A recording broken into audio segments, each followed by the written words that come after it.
Have you ever actually stopped, maybe mid-thought, Yeah. and just considered the stories you're telling yourself? I don't mean the ones you tell at a party. No, not those. I mean that constant monologue that's just running under the surface all day. Yeah. The one that, dictates your mood, how you react to things, even how much effort you put into something.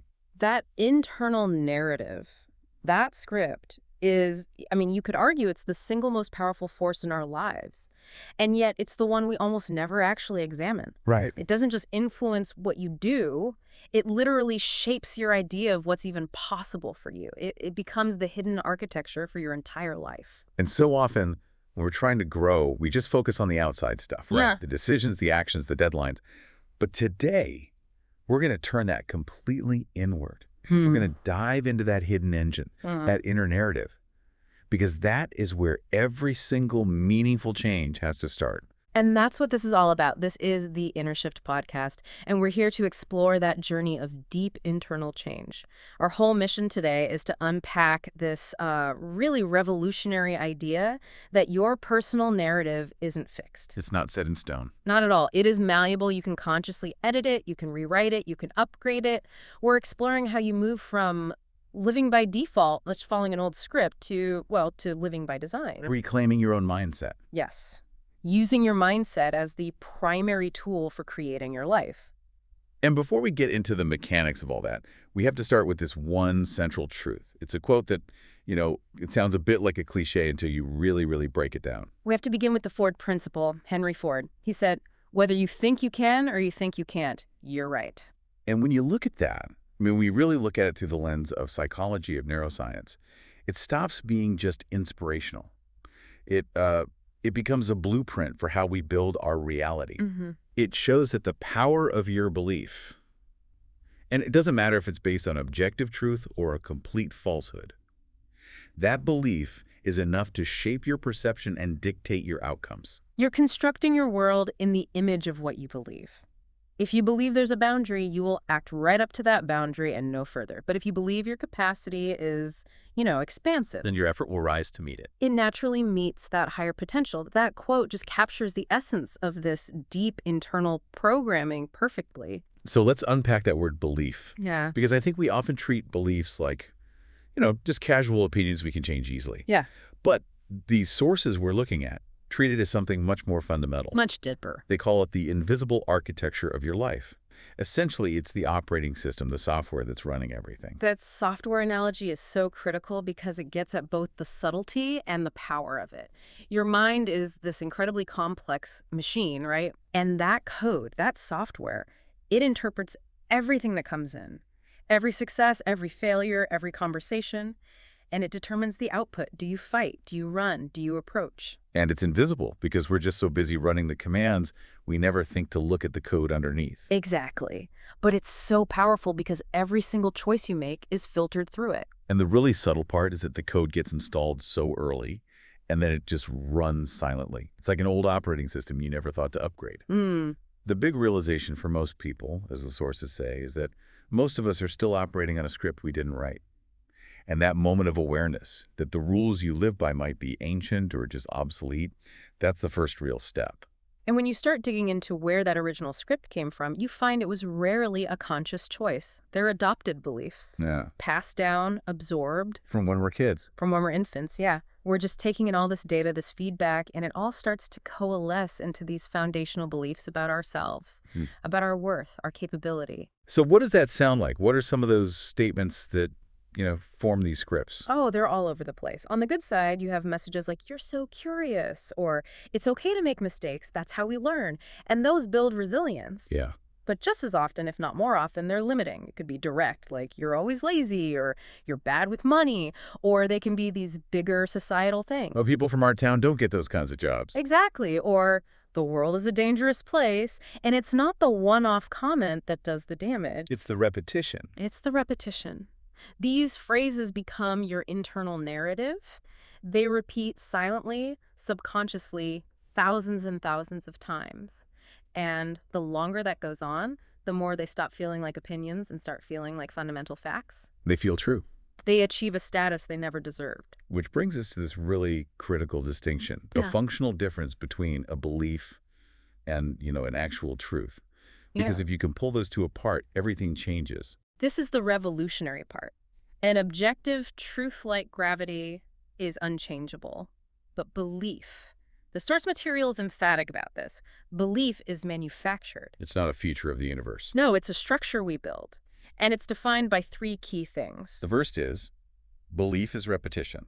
The second, belief is memory. And the third, which might be the most important, is that belief is perception hardened into habit. And that definition, if you really let it sink in, is a complete paradigm shift. If you internalize that a limitation you feel like I'm not worthy of that is just a perception Yeah. hardened into a habit through repetition. And it suddenly loses its power. It's not fixed anymore. Right. It takes what felt like this permanent inherent flaw and it reclassifies it. It's not I lack confidence, it's I have a highly repetitive thought pattern that results in a lack of confidence. And that is everything. It is, because if it was learned through repetition, it can be unlearned with counter repetition. If it's a habit, you can build a new one. Suddenly, we're not talking about who you are. We're talking about an editable piece of software. So you stop being a victim of your past and you become the editor of your future. But for someone who's been running this old software for, say, 30, 40 years, what's the actual mechanism? How do you override that? Well, that takes us to the pivotal moment, the moment you stop obeying the script and you start questioning it. The ability to question a belief, to just observe it, analyze it, see where it came from, instead of just automatically obeying it. That is the pivot point. That's the moment of friction. The old voice says, don't apply for that, you'll fail. And for the first time, you don't just accept it. You pause and ask, wait a minute, why? That pause, that's the laboratory where all the change happens. And the source material gives us three critical, almost forensic questions to ask of any limiting belief. Okay, let's give those to our listeners. These are the tools. The first question is, where did this belief come from? You have to be a detective. Trace it back. Was it a coach in high school? A parent who was always stressed about money? Pinpointing the origin shows you it's not an eternal truth, it's just a historical artifact. And seeing the origin lets you separate the data from the conclusion. Like maybe you failed one math test and your young brain concluded, I'm bad at math. But as an adult, you can see that conclusion was, well, it was flawed. Exactly. Which leads to the second question. Who gave it to me? This is so powerful because it externalizes it. It wasn't yours to begin with. You inherited this piece of mental baggage. You've been carrying it, but it was never really yours. Right. And then the third question is the one that really decides it. Does it still serve who I want to become? This is the ultimate test. And if the answer is a clear, honest no, Then a rewrite isn't just an option. It's mandatory. it's mandatory if you want to align your inner world with your outer goals. And once you decide that, you need a framework. And this is where Carol Dweck's work on mindsets is just so incredibly useful. Her work gives us this perfect contrast, this choice between a fixed mindset and a growth mindset. The fixed mindset basically is the belief that your qualities, your intelligence, your talent are just static. They're set in stone. You're either born with it or you're not. And if you're operating with that script, the consequences are, well, they're devastating. Failure isn't a lesson. It's proof that you're inadequate. So you start avoiding challenges because you don't want to risk being exposed. Exactly. But then you have the growth mindset, which sees ability not as fixed, but as a skill, a muscle that you can develop through effort and strategy. It just changes the whole internal conversation. Failure becomes information. A setback isn't a judgment on your worth. It's just a sign that you need a different strategy or maybe just more effort. And challenges aren't threats anymore. They're embraced. Because challenges are the only way the muscle gets built. The core belief becomes that your capacity to learn is basically limitless. And the connection back to our theme is so powerful. The belief that you can change isn't a result of changing. No, it's the first step. It is the indispensable first step. The growth mindset is an act of proactive belief. You're choosing to believe you're capable of learning something before you've even tried it. You decide that effort will work before you've seen the results. It shifts the whole narrative from I am my past to I am my potential for future learning. That shift in self-definition, that's the inner shift. But for the listener who's thinking, okay, this sounds nice, but is it real? Is there any science behind this? we have to ground this in the biology. We have to move from the concept to the physical brain itself. And it is absolutely essential to know that this is fully supported by modern biology. The concept we have to thank for this is neuroplasticity. For so long, the thinking was that your brain was basically finished by the time you were an adult. Yeah. The wiring was set. You can't teach an old dog new tricks, right? That was the dogma. But neuroplasticity completely overturned that. It's the scientific confirmation that the brain is flexible. It can literally reorganize itself throughout your entire life. Which is just transformative for this conversation. It Yeah. means that old thought pattern, that script that says, I panic during presentations, that's just a well-worn electrical pathway. A superhighway. And neuroplasticity means we have the biological ability to build a whole new road. Precisely. You can literally restructure your brain. This takes the struggle for change out of the realm of, some moral failing and puts it squarely into neurological training. We're Yeah. talking about changing the physical structure of your brain through focused effort. But what's the mechanism? What's actually happening when I choose a new thought over an old one? Because it's not instant. No, it's a process. It's often summarized as neurons that fire together, wire together. That old limiting belief, say, procrastination, that's the paved superhighway. It's fast, it's automatic. The new belief is like a tiny overgrown trail in the woods. And every time you intentionally choose that new path, you're taking a mental machete to the weeds. Yes. And that force is the key. The first time, it feels impossible. The 100th time, it's noticeably easier. And what's happening physically is that the synaptic connections for the new behavior are getting stronger. But even more importantly, your brain is increasing the myelination of that new pathway. Okay, myelination, we need to break that down. What does that do? So think of myelin as the insulation around an electrical wire. When you use a neural circuit over and over again with focused concentration, your brain wraps that circuit in this fatty sheath, this myelin. And that does more than just protect it. Oh, it dramatically increases the speed and efficiency of the signal. The old belief is fast because it's heavily myelinated. When you practice the new script, you are physically laying down new myelin, turning that overgrown trail into the new superhighway. So the reason it feels so hard at first is because you're forcing a signal down a slow, uninsulated path while fighting the pull of the old, fast one. That's it, exactly. Which supports this analogy of belief as a mental muscle. A physical muscle doesn't grow by wishing. It grows through resistance. And the mental muscle is the same. Challenging a negative thought is the resistance training. Every time you override that urge to retreat, you strengthen your self-trust. You're giving your brain biological proof that the old script is no longer in charge. And on the other side, repeating the new, empowering thoughts. That myelination process makes them automatic over time. And the goal, as the sources make clear, it's not the complete elimination of doubt. That's not realistic. Doubt is a natural response. It is. The real sign of success is the ability to keep moving, to keep acting, even when the doubt is loud. That's resilience. Yeah. Hearing the old voice and saying, interesting signal, but I've chosen a different route now. And that choice, which is enabled by our own biology, is what lets us execute the inner shift. It removes all the excuses. The capacity to change is built into us. So if the science says it's possible, how do we actually do it? How do we implement this? We start by defining the inner shift as a conscious decision. The moment you stop living by default and you start living by design, it's the conscious installation of new, high-performance mental software. And the most immediate way that shows up is in our language.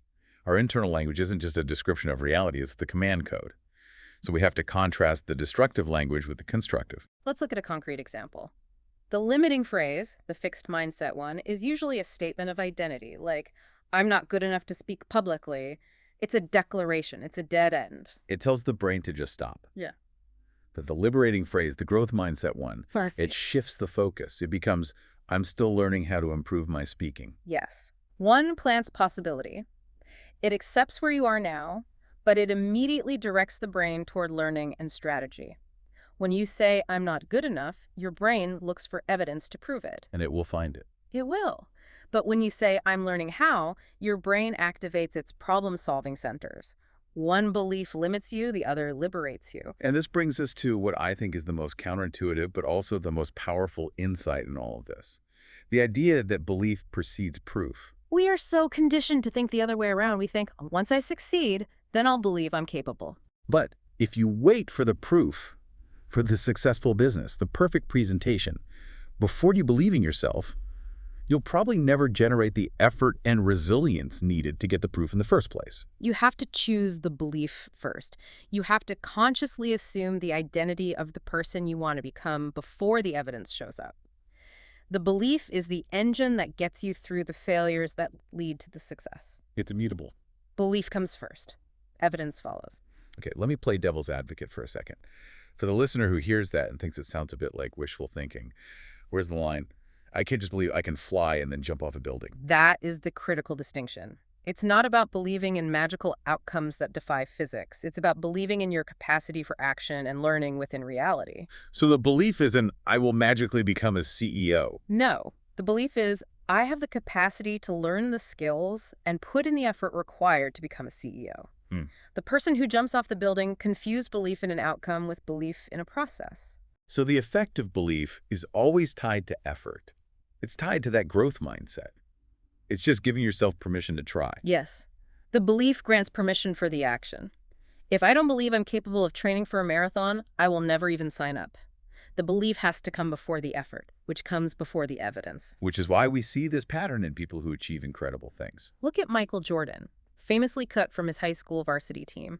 For a fixed mindset, that's the end. That's proof you're not good enough.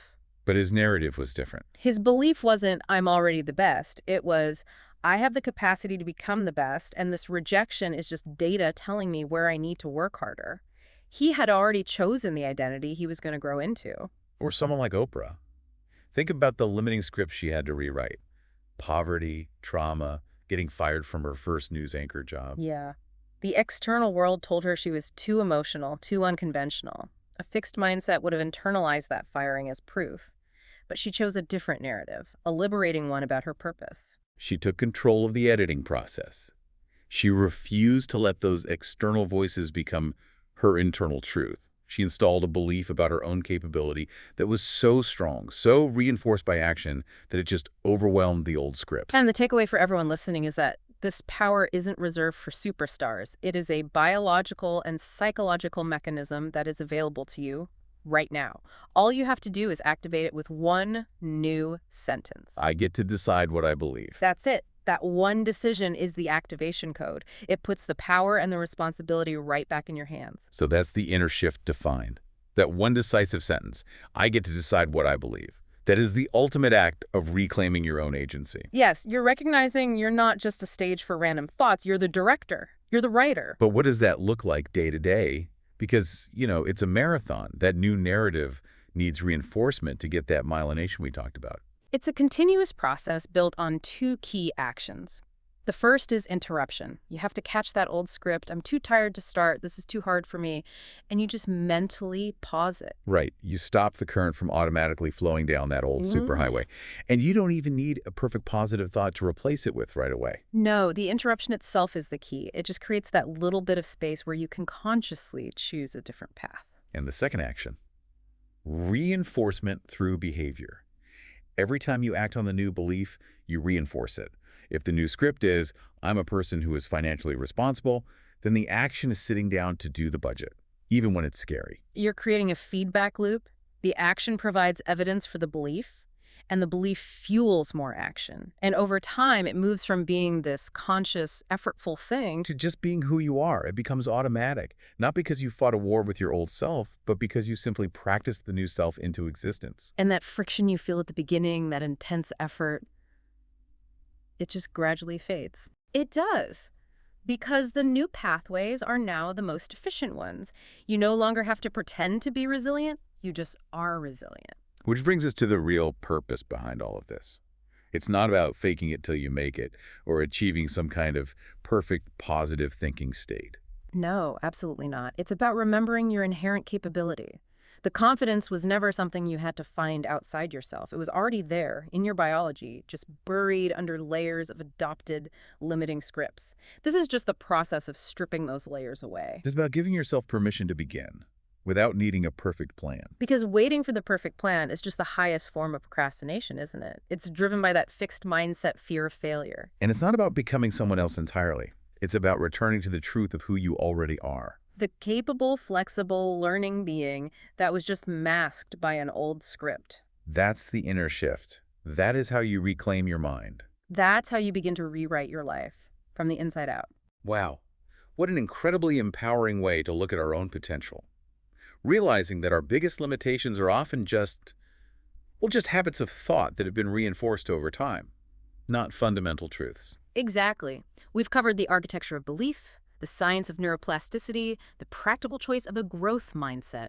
All centered on that key idea that belief has to come before the evidence. hmm We really hope this has given you not just inspiration, but some actual practical tools to go and look at your own operating system. So as you move on with your day, we want to leave you with one final thought to carry with you. If belief is really just repetition, memory, and perception hardened into a habit, Then the question becomes this. Which habit will you choose to start repeating today to deliberately change the memory you create tomorrow? Just look at your inner voice. Identify that one single script, that one inhibiting I can't or I am not, and make a conscious decision right now to retire it. thank you for joining us on the Inner Shift podcast for this journey. We hope you feel empowered to begin your rewrite today.